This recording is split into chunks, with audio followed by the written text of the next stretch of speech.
हरे कृष्णा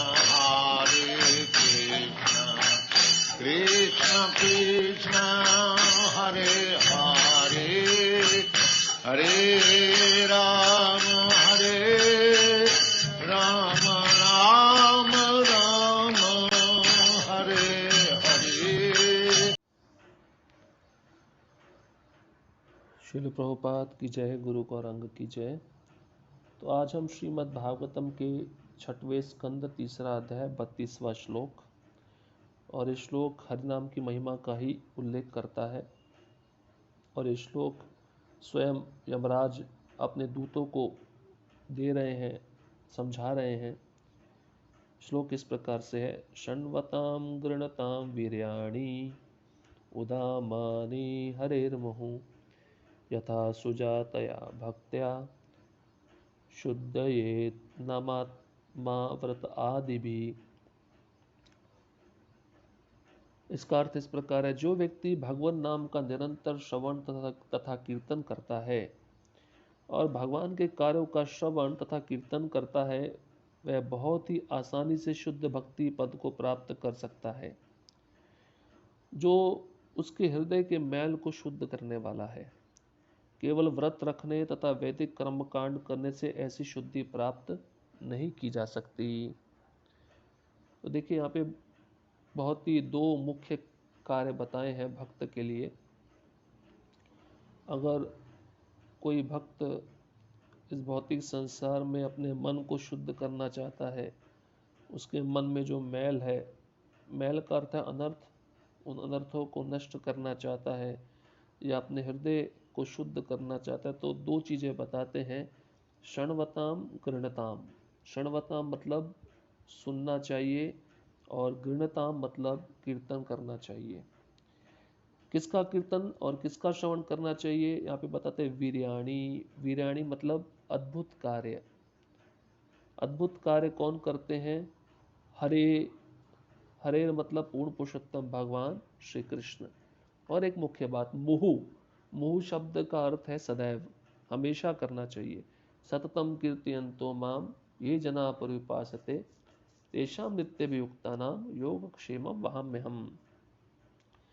तो अगर कोई भक्त भगवान का श्रवण और कीर्तन करता है, उनके नाम रूप गुण लीला की चर्चा करता है, तो बहुत आसानी से अपने हृदय को शुद्ध कर लेता है। और दूसरी तरफ कहते हैं, केवल व्रत रखने से और वैदिक कर्मकांड करने से उसको ऐसी शुद्धि प्राप्त नहीं की जा सकती जैसी शुद्धि भगवान के श्रवण और कीर्तन के माध्यम से होती है। तो भगवान की भक्ति की ही श्रेष्ठता यहाँ पर यमराज जी बता रहे हैं, क्योंकि हम जब भक्ति करते हैं तो भक्ति के जो 9 अंग हैं, श्रवणम कीर्तनम विष्णु स्मरणम पाद सेवनम अर्चनम वंदनम दास्यम सख्यम आत्म निवेदनम, तो उस भक्ति के जो 9 अंग हैं, उसमें से जो प्रथम 2 मुख्य अंग हैं श्रवण और कीर्तन, उसका यहाँ वर्णन कर रहे हैं यमराज जी। और ये करने से निश्चित रूप से हृदय शुद्ध हो जाता है। तो जब कोई व्यक्ति भगवान की लीलाओं को सुनता है, तो भगवान अपनी लीलाओं के माध्यम से उस हृदय के भक्त के हृदय में प्रविष्ट हो जाते हैं, और प्रविष्ट होकर वह उसके हृदय में जो रजोगुण और तमोगुण का मैल है, उसको नष्ट कर देते हैं। षण्वताम स्वकथा कृष्णा पुण्य श्रवण कीर्तन। कृष्ण की जो कथा है, जब कोई जीव श्रवण करता है, वो पुण्य प्रदान करने वाली है। भौतिक पुण्य नहीं, आध्यात्मिक पुण्य प्रदान करने वाली है। आध्यात्मिक पुण्य का अर्थ है उसके हृदय से सारे अनर्थ नष्ट हो जाएंगे केवल भगवान की लीला कथा सुनने से और भगवान के नाम का उच्चारण करने से। हरे कृष्णा कृष्ण कृष्ण हरे हरे, हरे राम राम राम हरे हरे। परंतु जो व्यक्ति वैदिक कर्म कांड करता है, जैसे हमने बहुत बार देखा है, भागवतम कथा होती है 7 दिन की, तो कई माताएं भागवतम की कथा समाप्त होने के पश्चात उस व्यास आसन के 108 चक्कर लगाती हैं। ये कहीं लिखा नहीं है, इसको कहते हैं कर्म कांड। व्यक्ति जब उस कर्म कांड में फंस जाता है तो उसके प्रति जो फल होता है उसके प्रति आसक्त रहता है। तो कर्म कांड का मेन उद्देश्य क्या है? स्वर्ग की प्राप्ति। और स्वर्ग जाने पे व्यक्ति क्या होगा? पुनः पृथ्वी पर आ जाएगा। उसको पुनः पृथ्वी पे किसी न किसी भौतिक देह को स्वीकार करना होगा, क्योंकि उसके पुण्य खत्म हो जाएंगे। इसलिए भगवान गीता में बोले अर्जुन को कि अगर तुम्हें भौतिक संसार के जन्म मृत्यु के चक्र से मुक्त होना तो मेरे धाम को प्राप्त करना होगा। और वहाँ पे भी भगवान अर्जुन को ये उपदेश दिए हैं, जो मेरे लीला को और मेरे कर्म को, मेरे जन्म को दिव्य समझ लेता है, वो पुनः इस भौतिक संसार में जन्म ग्रहण नहीं करेगा। तो श्रवणाम शृण्वताम, भगवान की कथा सुनना, और गृणताम मतलब भगवान का कीर्तन करना, इसका लाभ है वैकुंठ की प्राप्ति। और वैदिक कर्मकांड और व्रत रखना, इसका लाभ है स्वर्ग की प्राप्ति। तो स्वर्ग इस भौतिक ब्रह्मांड में आता है, और श्रवण और कीर्तन भगवान की भक्ति भौतिक ब्रह्मांड में नहीं आती, वो वैकुंठ जगत से संबंधित है। इसलिए आप देखिए कि हमारे जो बड़े बड़े आचार्य हैं वो मुख्य रूप से श्रवण और कीर्तन पे ही बल देते हैं। जैसे तुकाराम महाराज केवल कीर्तन करते थे, परीक्षित महाराज श्रवण के माध्यम से भगवान की प्राप्ति कर लिए, और सुखदेव गोस्वामी कीर्तन करने के माध्यम से, वो तो नित्य पार्षद ही हैं पर वो कीर्तन के आचार्य कहलाते हैं। इसलिए मनुष्य को कभी भी कीर्तन और श्रवण छोड़ना नहीं चाहिए। चैतन्य चरितामृत में भी चैतन्य महाप्रभु कहते हैं, ब्रह्मांड भ्रमिते कौन भाग्यवान जीव, गुरु कृष्ण प्रसादे पाए भक्ति लता बीज। इस ब्रह्मांड में जीव 84 लाख योनि में घूम रहा है, और उसको इन सब योनियों से छुटकारा कब मिलता है? जब वो इस चक्र से मुक्त हो जाता है। और मनुष्य देह में ही संभव है, जब मनुष्य शरीर प्राप्त होता है तो उसमें ही गुरु और कृष्ण की प्राप्ति होती है।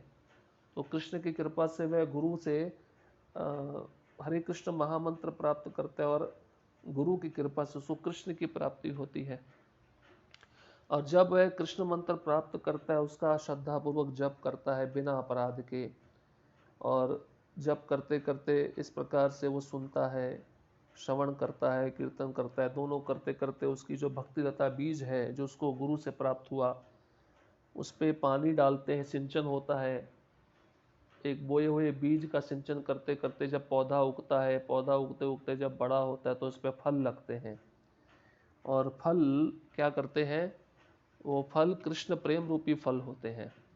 तो भक्त जब इसी प्रकार से श्रवण कीर्तन करता है, नित्य रोज करता है, तो क्या होता है? उसकी भक्ति लता बीज बढ़ती है, और धीरे धीरे बिना अपराध के श्रवण कीर्तन करते करते वो कृष्ण प्रेम रूपी फल प्रदान करती है। वो जो लता है चैतन्य चरितामृत में तो यहाँ तक बताया, वो लता इस ब्रह्मांड, भौतिक ब्रह्मांड को भेद कर गोलोक वृंदावन पहुंचती है, कृष्ण के चरण कमलों को स्पर्श करती है।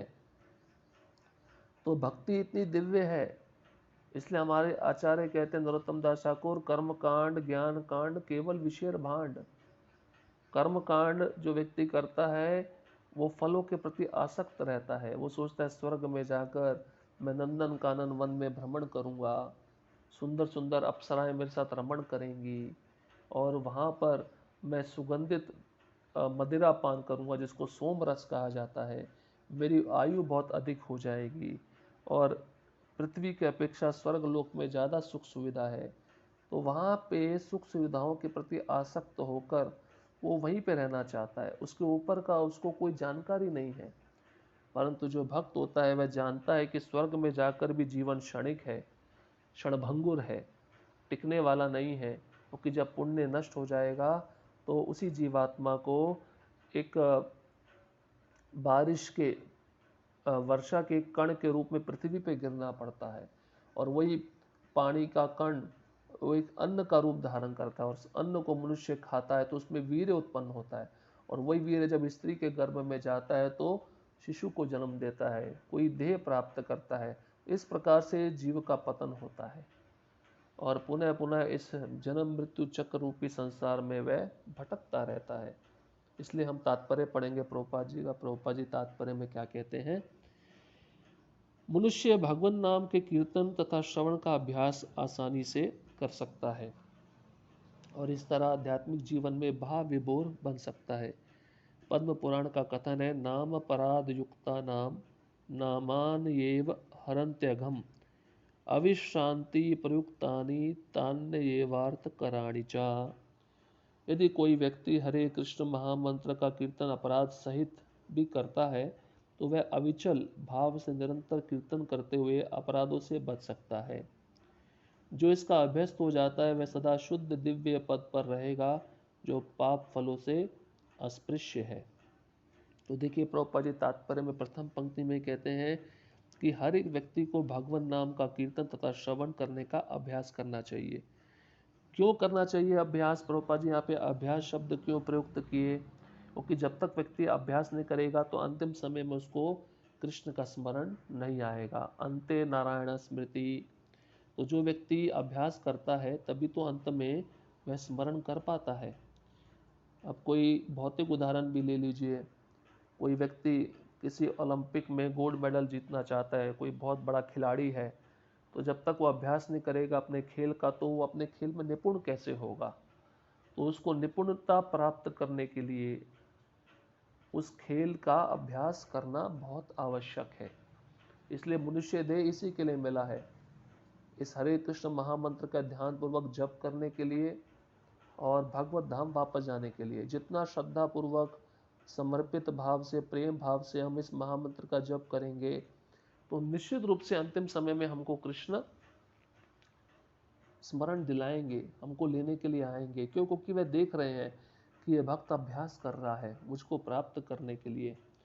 और प्रभुपाद जी एक महत्वपूर्ण बात और भी बताते हैं, यदि कोई व्यक्ति इस महामंत्र का कीर्तन अपराध के साथ भी करता है तब भी उसे अविचल भाव से निरंतर कीर्तन करते हुए अपराधों से बच सकता है। मतलब कोई अपराध के साथ भी मंत्र का जप कर रहा है, कीर्तन कर रहा है, उसे वह मंत्र जप करते रहना चाहिए। भक्तिविनोद ठाकुर कहते हैं, अपराध के साथ लिया हुआ नाम इसका प्रायश्चित क्या है?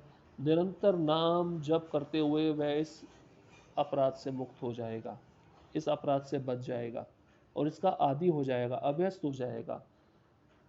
तो ये जब ऐसी शुद्ध हृदय वाली भक्ति को प्राप्त कर लेगा तो फिर पाप फल उसका स्पर्श नहीं कर पाएंगे।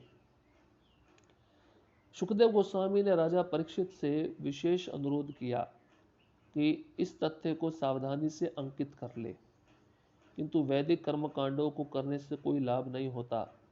ऐसे कार्य करने से मनुष्य उच्चतर लोकों को जा सकता है, किंतु जैसा कि भगवद गीता के 9वें अध्याय के 21वें श्लोक में कहा गया, क्षीणे पुण्य मर्त्य लोकम विशंति। जब स्वर्ग लोक में मनुष्य के भोग की अवधि समाप्त हो जाती है क्योंकि उसके पुण्य कर्म सीमित होते हैं तो उसे पृथ्वी पर लौटना होता है। इस तरह ब्रह्मांड में ऊपर नीचे भ्रमण करते रहने का प्रयास करने से कोई लाभ नहीं है। इससे अच्छा तो भगवान नाम का कीर्तन करना है जिससे वह पूर्णतया शुद्ध हो सके और भगवत धाम लौटने का पात्र बन सके। यही जीवन का उद्देश्य है और यही जीवन की सिद्धि है। देखिए प्रभुपाद जी इस तात्पर्य के दूसरे पैराग्राफ में बताते हैं कि सुखदेव गोस्वामी ने जब राजा परीक्षित को बताया, पहले कर्म कांड के विषय में फिर ज्ञान कांड के विषय में, तो उनको रुचि नहीं आया, वो इससे सहमत नहीं हुए, एग्री नहीं हुए। तो उन्होंने जब बाद में भक्ति योग की विधि बताई तब परीक्षित महाराज बहुत प्रसन्न हो गए। तो क्योंकि परीक्षित महाराज कोई साधारण नहीं है, बहुत भगवान के उच्च भक्त हैं। वे भी जानते हैं कि कर्म कांड करने से तो कोई व्यक्ति स्वर्ग लोक तक जा सकता है और ज्ञान कांड करने से कोई भगवान के ब्रह्म तेज में लीन हो सकता है। तो इन दोनों स्थिति को प्राप्त करने के बाद भी व्यक्ति का पतन होता ही है, निश्चित होता है। परंतु कोई भक्ति योग स्वीकार करेगा तब उसका पतन नहीं होता, वो फिर वैकुंठ ही जाता है। वैकुंठ से व्यक्ति का कभी पतन नहीं होता है। तो देखिए स्वर्ग लोक में ऐसी विभिन्न वस्तुएं होती हैं जो इस भौतिक संसार के बद्ध जीवों को बहुत आकृष्ट कर लेती है, परंतु हमें समझना चाहिए प्रत्येक चीज यहाँ पे क्षणिक है। स्वर्ग लोक में जो देवता रहते हैं उनका आयु भी एक सीमित आयु है। वहाँ पे स्त्रियाँ ठीक है सुंदर हैं, उनके शरीर से सुगंध निकलती है, पर उनकी भी मृत्यु होनी है। इसलिए उनके प्रति आसक्ति तो क्या, हमें संसार के प्रति भी आसक्ति नहीं रखनी है। और जो व्यक्ति कृष्ण के चरण कमलों के प्रति आसक्त है, भक्ति में हमेशा स्थित रहता है, सदैव भगवान के नाम उच्चारण में तल्लीन रहता है, वो फिर इस संसार की आसक्ति तो क्या, स्वर्गलोक में जो बड़ी बड़ी सुख सुविधाएं हैं उसके प्रति भी आसक्त नहीं होता है। जैसे आप देखिए, अजामिल का उदाहरण है। अजामिल का व्याख्यान चल रहा है। अजामिल के मुख से जब नारायण भगवान का नाम उच्चारण हुआ तो विष्णुदूत भगवान नारायण के पास गए। उन्होंने कहा कि ये तो अपने पुत्र का नाम पुकार है, पर भगवान ने कहा नहीं नहीं, चाहे अपने पुत्र का नाम पुकार रहा है पर वो नाम मेरा ही है, आप जाके इसका रक्षण करो। तो उस समय विष्णुदूत गए और जाके अजामिल को बचा लिए। और अजामिल देखिए वहाँ पर कुछ समय के लिए विष्णु दूतों का संग किया और उसने विष्णु दूतों के मुख से हरिनाम की महिमा सुनी। उसी संगति के कारण अजामिल का मन बदल गया और अजामिल को थोड़ा समय मिल गया कि मैंने जो गलती की उसका प्रायश्चित मुझे करना पड़ेगा। अजामिल 12 साल और रहा और उसने अपना होमवर्क किया। होमवर्क जानते हैं, गृह कार्य। जब कोई बच्चा स्कूल में पढ़ने जाता है तो टीचर उसको होमवर्क देती है, गृह कार्य देती है। तो गृह कार्य अगर वह नहीं करता है तो अगले दिन क्या होता है, टीचर से मार पड़ती ही नहीं पड़ती। तो उसी प्रकार से कोई विद्यार्थी जब अपना होमवर्क अच्छे से कर लेता है तो टीचर बहुत प्रसन्न हो जाता है। तो उसी प्रकार से 12 साल के लिए अजामिल को होमवर्क दिया गया, गृह कार्य दिया गया, और अजामिल ने वो 12 साल व्यर्थ नहीं गवाए। एक एक क्षण उसने भगवान की भक्ति में लगाया। बहुत ही गंभीरता पूर्वक अपने हाथों से वह मंदिर का मार्जन करता था, अपनी आंखों से भगवान के सुंदर विग्रह का दर्शन करता था, अपनी जीवा से भगवान के पवित्र नाम का उच्चारण करता था, अपने कानों से भगवान के नाम को सुनता था और भगवान की महिमा को, कृष्ण के दिव्य गुणगान का श्रवण करता था, और अपने पैरों को मंदिर में ले जाता था। इस प्रकार से उसने गंभीरता पूर्वक अपनी प्रत्येक इंद्रियों को कृष्ण की सेवा में लगाया। और भगवान ने जब देखा कि इसने अपना गृह कार्य पूरा कर लिया है, जो अवधि मैंने इसको दी थी, तो भगवान ने अपने विमान को भेजा। पहले अपने दूतों को भेजा था, बाद में उसने अपने विमान को भेजा, और इस विमान में वह अजामिल चतुर्भुज रूप धारण करके, सच्चिदानंद देह धारण करके उसी विमान में बैठ गया और भगवत धाम के लिए वापस गया। तो देखिए कि हमें भी भगवान ने गृह कार्य दिया है। वो गृह कार्य अगर हम गंभीर से करेंगे, अपना होमवर्क, वो होमवर्क क्या है, भगवान के नाम का कीर्तन, श्रवण और उनकी सेवा। यही जीव का परम धर्म है। संसार में ठीक है, परिवार अगर भक्त है उसका देखभाल करो, पर आसक्त मत रहो। तो जो भक्त परिवार में रहता है पर आसक्त नहीं होता, जैसे कमल का फूल है, आप देखते हैं ना कि वो कीचड़ में रह के भी कीचड़ से आसक्त नहीं है, लिप्त नहीं है। उसी प्रकार से भक्त को भी संसार में रहना चाहिए और प्रत्येक वस्तु को क्या समझना चाहिए, संसार की ये भगवान की शक्ति है, ये भगवान से उत्पन्न है। तभी वह कृष्ण को समझ पाएगा तत्वतः, नहीं तो उससे बहुत बड़ी भूल हो जाएगी। वो फिर फल्गु वैराग्य में आ जाएगा, और फल्गु वैराग्य ज़्यादा समय नहीं टिकता है। वो फल्गु वैराग्य व्यक्ति को पुनः भौतिक आसक्ति के विषय में डाल देता है। इसलिए यहाँ पर यमदूत कह रहे हैं, प्रभुपाद जी स्वयं तात्पर्य में बताए हैं कि पुनः पुनः इस संसार के जन्म मृत्यु के चक्र में व्यक्ति को ऊपर नीचे भ्रमण नहीं करना चाहिए। इससे कोई लाभ नहीं होने वाला है। उससे क्या मिलेगा, उसको कष्ट ही कष्ट मिलने वाले हैं। कर्म कांड में भी कष्ट है और ज्ञान कांड में भी कष्ट है। उन कष्टों को प्राप्त करके व्यक्ति को दुख ही दुख मिलता है, और मनुष्य जीवन का असली उद्देश्य तो भगवत प्राप्ति है। उनके जीवन की सिद्धि यह है कि वैकुंठ जाए और पुनः इस संसार में वापस ना आए। तो व्यक्ति को यत्न पूर्वक, गंभीरता पूर्वक यही करना चाहिए कि मैं इसी जन्म में भगवत धाम वापस जाऊं, और हमारे आचार्यों की भी यही इच्छा है। अच्छा, कोई प्रश्न पूछे कि भगवत धाम जाना क्या लोभ नहीं है क्या? अरे नहीं, लोभ नहीं है। जैसे मान लो कोई बच्चा मेले में खो गया है, जुलूस में खो गया, रो रहा है, जोर जोर से रो रहा है, और वो कह रहा है कि एक कोई व्यक्ति उस बच्चे के पास आता है और वह बच्चा उस व्यक्ति को बोलता है मुझे मेरे पिता से मिला दो। तो वह व्यक्ति उस बच्चे को अनाउंसमेंट, जहाँ पे सूचना दी जाती है, वहाँ पे लेके जाते हैं, उस बच्चे का नाम बताते हैं और उसका पता बताते हैं। तो बच्चा अपने पिता से मिलना चाहता है। तो ये लोभ है क्या?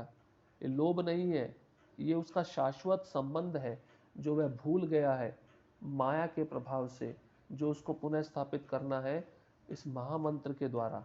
तो यही प्रयत्न करना चाहिए, यही हमें विचार करना चाहिए कि कैसे इस संसार से निकलकर, इस बद्ध जीवन से निकलकर, मुक्त होकर हम भगवत धाम वापस जाएं।